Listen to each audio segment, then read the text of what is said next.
Hello everyone, and welcome to Void Dwarf Studios Valentine's Edition. Indeed, we are going to be looking at some of the more romantic couples in Warhammer Fantasy from the old world. Well, when I say romantic, a couple of these are a little bit more, let's say, macabre. And let's be frank here, this is Warhammer Fantasy. Nothing really ends well when it comes to romance. I mean, Felix from the book series Godric and Felix has so many dead lovers at this point that it's just, well, frankly, I think he's cursed. But I'm going to be looking at a couple of the couples from Warhammer Fantasy, their romantic aspects, shall we say. And we're going to start this off by possibly one of the most iconic power couple in Warhammer Fantasy, Vlad and Isabella von Kastein. Vampires. Yes, Isabella von Kastein was the daughter of Drac von Kastein from the land of Sylvania, a sort of parody of Transylvania, as it will. Very grim, dark, very full of undead magic everywhere. Even when there weren't vampires ruling the place, it's always been a bit of a grim place to live. Now, Vlad and Isabella met in Sylvania when her father, Otto von Drac, a Count of Sylvania, lay on his deathbed in Castle Drakenhof. Now, Isabella's father was not a particularly nice man. He rather enjoyed sticking heads on spikes and was a little bit crazy when it came to the alcohol, and he was convinced he was Sigmar reborn. So yeah, he didn't really have all his screws fully tightened. Now, Otto's brother, Leopold, was absolutely convinced that he was going to marry Isabella and take over his estate and title. Otto swore that he would rather marry Isabella off to a demon than ever let this happen. And someone was listening, because on this dark and stormy night, a black coach pulled up to the castle, and out came Vlad von Kastein. Tall, handsome, noble-bearing, when not showing his true vampiric form at least, and it was clear for all to see that this was a man who was used to getting his way, and walked and talked with a confidence that showed that he was always going to get his way. He then requested the hand of Isabella in marriage. Now, Otto, clearly out of his wits, and also possibly scared for his life because Vlad is quite the terrifying creature when he wants to be, not only accepted this proposal, but the marriage was performed over his deathbed.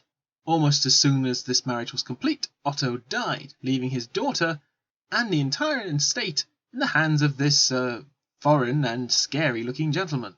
But as an act of true romance, I'm sure you'll all agree, his first course of action was to hurl Leopold out of the highest tower of Castle Drakenhof. Now, it is more than likely that Vlad originally intended this to be merely a power play. He didn't have any lands of his own, and he decided to move in and, well, take these for now. But what started as a marriage convenience clearly became something else very quickly. Vlad found that Isabella was mostly immune to his spells and charms, and was able to rebel against his will time and time again, and Vlad loved her for that. He was impressed at her strength and will. Isabella, in her turn, upon learning that he was a vampire, wanted the blood kiss. But Vlad knew that being a vampire was to live in pure suffering for the rest of eternity, and Vlad actually found that he cared about Isabella and loved her too much to allow this to happen. And only when Isabella became sick from an incurable disease, when the physician said there was no chance left of her living, that he gave her the blood kiss. Now, Isabella, for her part, taught him the ways of the Sylvanian court, as well as the wider empire, and she became his most valued confidant, as well as, well, his wife. In fact, they were quite romantically involved with one another. And when he decided to go forth on his mission to become the emperor and start the first vampire wars, Isabella accompanied him on the road. And she was no damsel. Isabella was a hardy and, well, outdoorish, tomboyish kind of girl.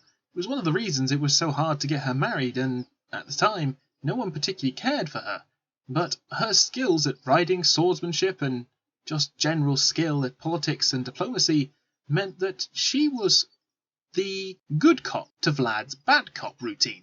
And hey, they would switch roles, and sometimes Vlad was the one who had to play the good cop, whilst Isabella was baying for someone's blood.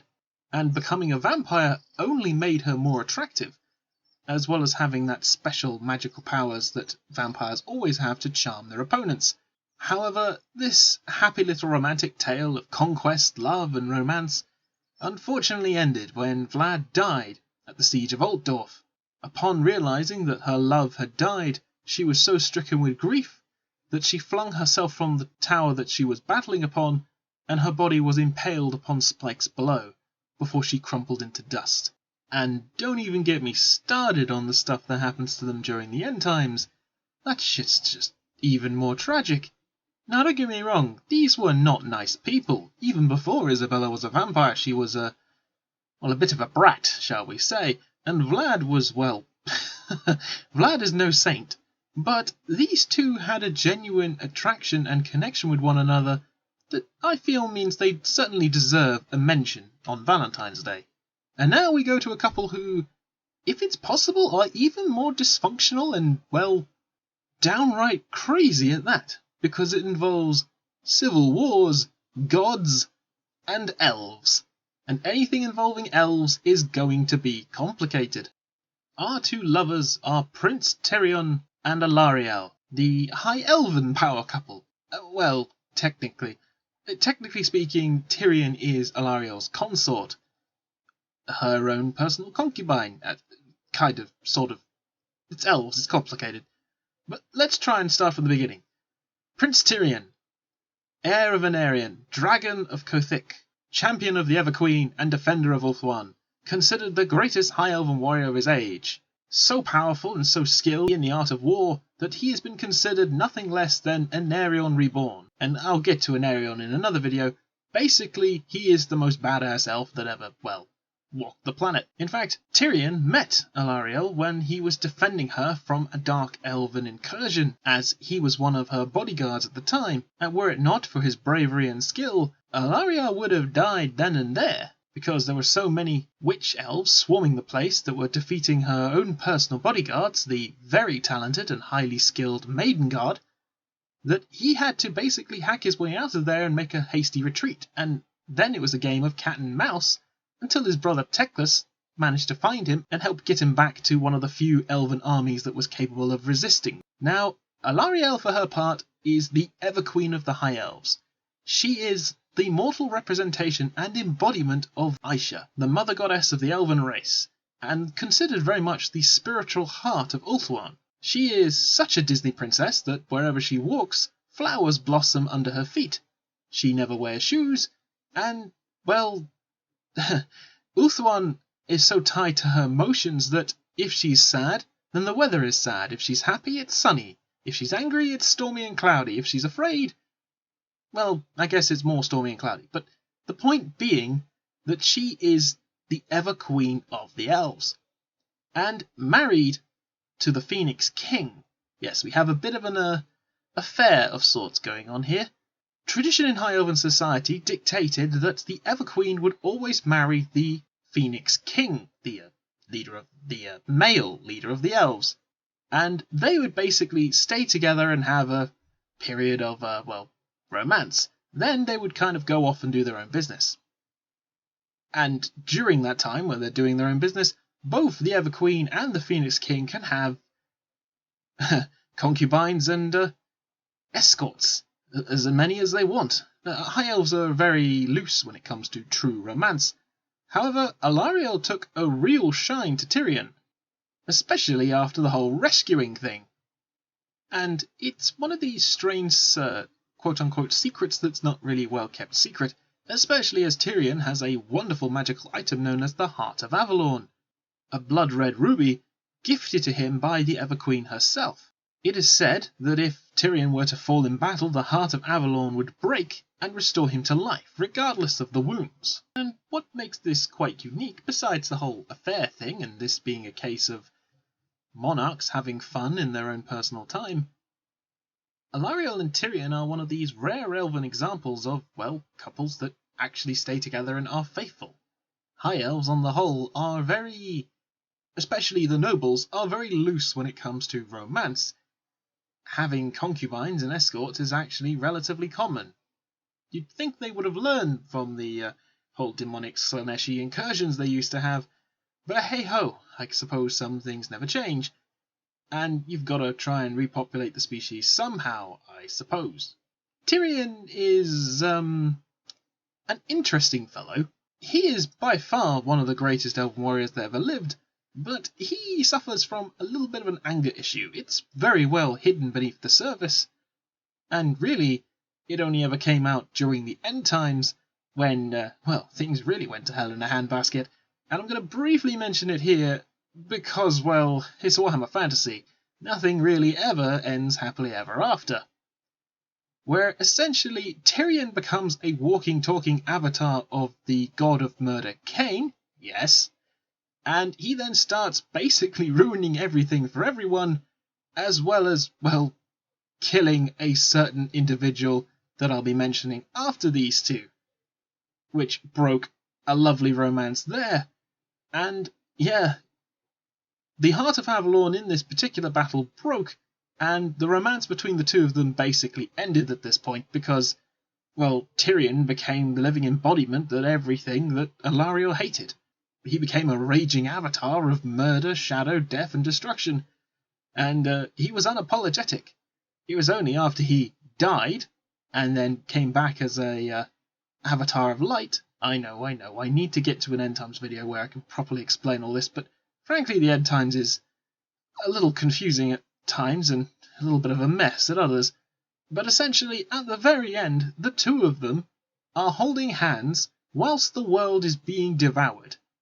Maybe not quite capable to forgive and forget, but at the very least a kind of peace was made between the two of them when the Warhammer world got, well, swallowed in tentacles and chaos.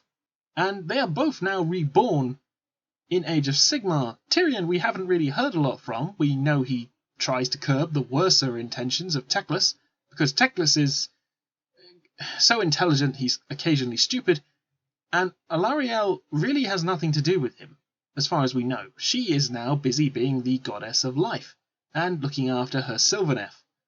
So, yeah, these two are still alive, but their romantic involvement has long since ended. And now we come to our final power couple of the evening, one which unfortunately ends tragically. Yeah, Ariel, Queen of the Woods, and Orion, the Avatar of Coronos. Now, this story starts way back, after the War of the Beard between the Dwarves and High Elves, and some point before the beginning of Sigmar. It's a little iffy on the timeline, but this is Athel-Loren we're going to visit, and time in Athel-Loren is a funny old thing. We are now talking about avatars of gods.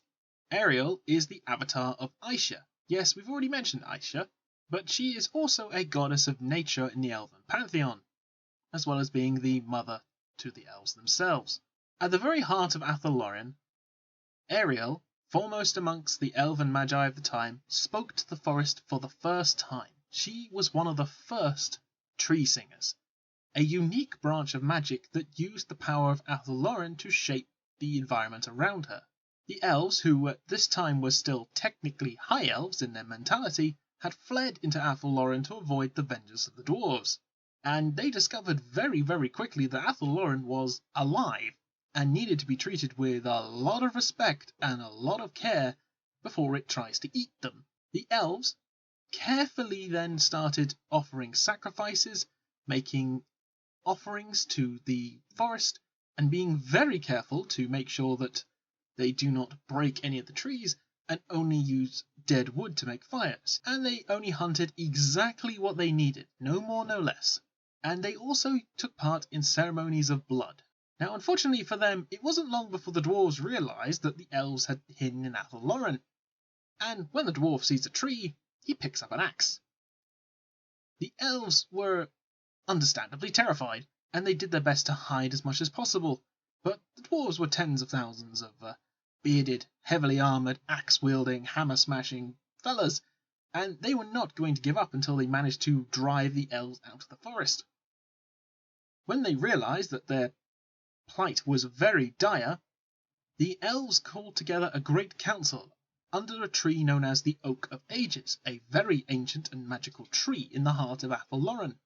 Even the trees, such as the tree men, dryads, and tree elders, were there in attendance to discuss how best to, sort this out. Seers and prophetesses tried to read runes and scry through the skies, trying to find ways and means to combat this threat. However, despite the direness of the situation, Ariel noticed across a firelit glade the rather handsome Lord Orion. He was considered one of the bravest and wisest of his folk, a warrior of great renown, speed, and dexterity. And Ariel, for her own part, was considered one of the wisest and most fair ladies of the elven court. Whilst the rest of the elves were debating on how best to actually defeat this threat, Ariel and Orion were deep in conversation of their own, not really caring for the matters, as they had basically been love-struck. In fact, at one point during the meeting, they quietly slipped away unnoticed, and, I will leave the rest to your own imagination.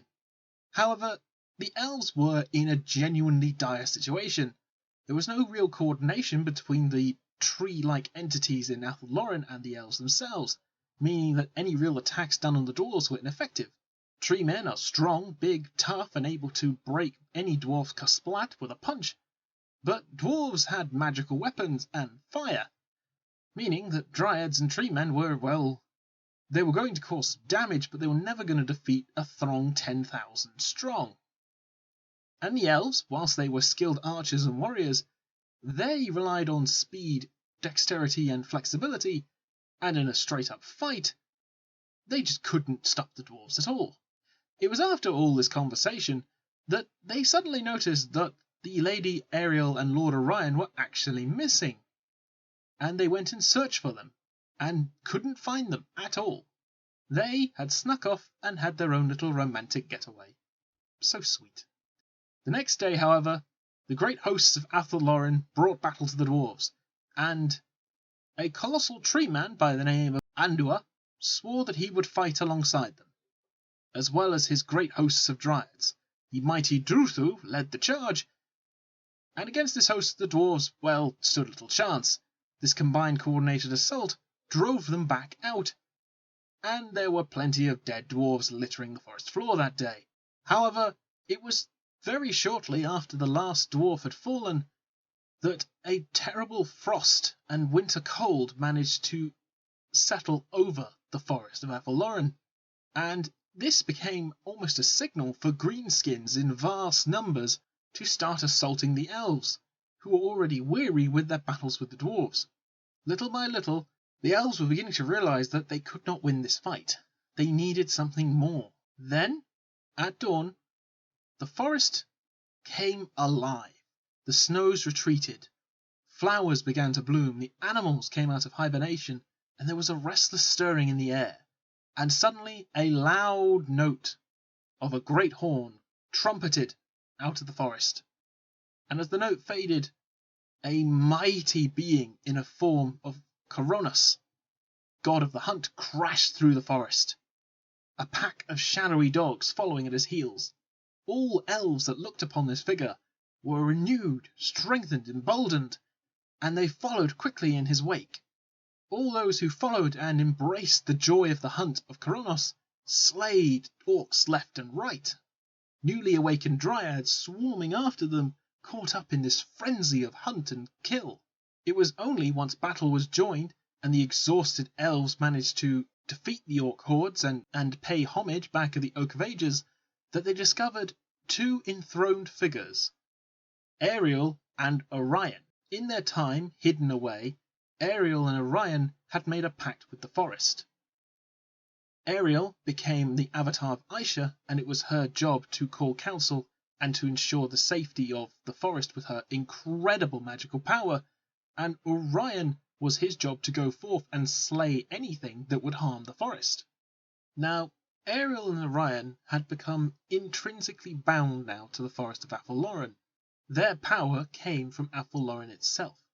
Ariel, with her incredible magics, able to entirely change the forest to her bidding, and Orion being the avatar of the hunt, going forth to slay anything that would cause trouble. But both of their powers changed with the seasons. When winter came, Ariel would be less powerful. Most of the trees would be asleep, the forest trying to survive the winter, and Orion would grow weak as the year grows on. Every single year, Orion dies, and a wood elf lord of suitable stature and resolve would be sacrificed to the god Coronos, and Ariel would take care of the body until Orion is reborn from the Oak of Ages.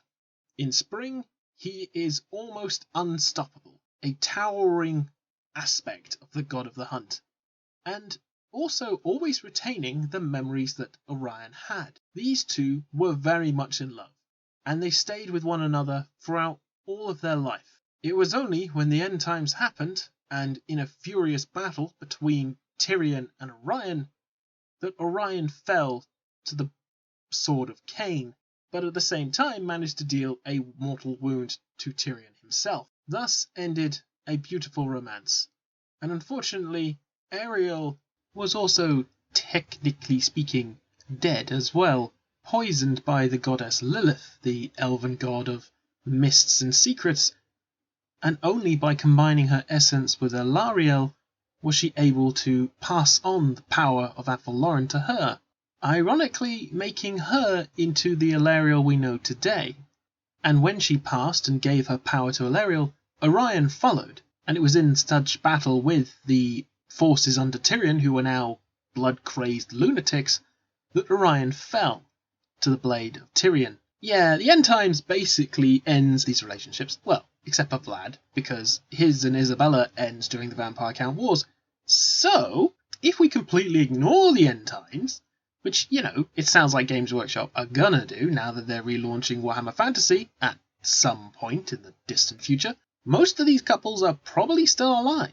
I'd have to double check on the time of Magnus the Pious, which I believe is when... The rumours are that this is roughly the timeline that Warhammer is being reborn in, to see whether or not Vlad and Isabella are still alive, but, the other two will be, so that's a plus. Anyway, on that slightly morbid note for Valentine's Day, I hope you all are having a wonderful day with your partners wherever you are, and for those of you who are single, as I have spent many a Valentine's Day single, make sure you do whatever you want in it. Spend it with friends, family, have good company. There's someone out there for everyone. That's what I think anyway. And until next time, take care everyone.